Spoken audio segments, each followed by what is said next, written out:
Pré-história. Conservam-se poucos indícios da civilização dos primeiros habitantes da ilha, como o monumento megalítico de Stonehenge, que data da Idade do Bronze. A primeira menção histórica à região é do Massaliote Periplus, um manual de navegação para comerciantes provavelmente datado do século VI a.C., por Peter de Massale. A invasão e ocupação romana. Em duas ocasiões, em 55 e 54 a.C., Júlio César tentou invadir a Grã-Bretanha, mas não obteve êxito. Em 43, Cláudio foi bem sucedido em nova tentativa de invasão, dando início à província romana da Britânia.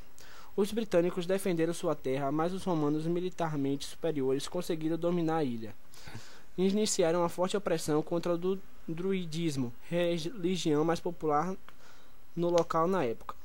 Os romanos fundaram cidades como Londres e fortalezas. Conquista anglo-saxônia da Grã-Bretanha celta.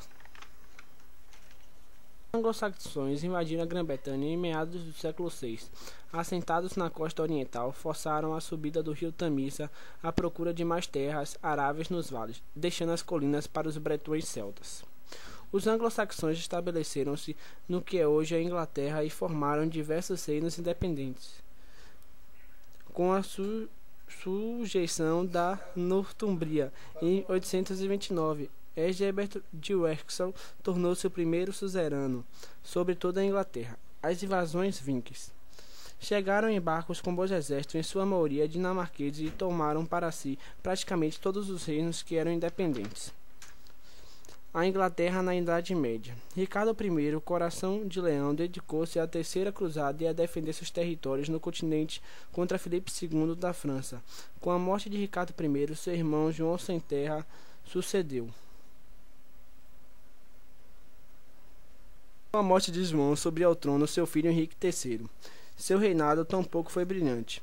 Uma crise entre Henrique III e a nobreza inglesa, a qual forçou o rei a reafirmar os termos de Magna Carta e a jurar as chamadas Disposições de Oxford, que entregavam o governo do país a um conselho com integrantes e previa que o parlamento se reuniria 3 vezes no ano. Eduardo I promulgou leis que se restringiam o poder do governo e convocou os primeiros parlamentos oficiais reconhecidos.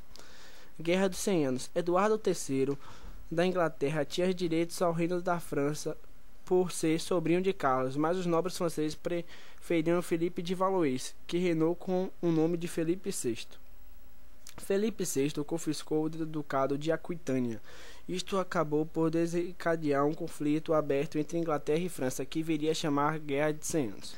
A peste negra atingiu a Inglaterra em 1348 e matou possivelmente 1/3 da população.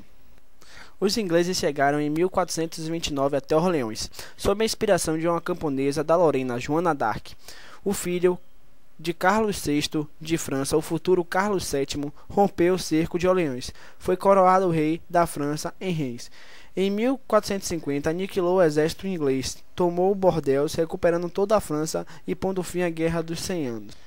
A Guerra das Duas Rosas foi um conflito entre duas famílias que disputavam o trono, os York e os Lancasters. Esta guerra acabou com o casamento entre as duas famílias, e Henrique se converteu no rei Henrique VII, acabando com a Guerra das Duas Rosas e dando início à dinastia Tudor.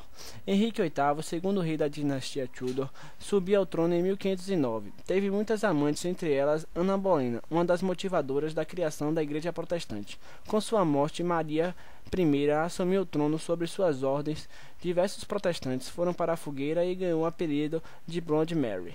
A República. Com a monarquia abolida, Oliver Cromwell assumiu a chefia de Estado com o título de Lord Protector, mas em 1660 a República desmoronou.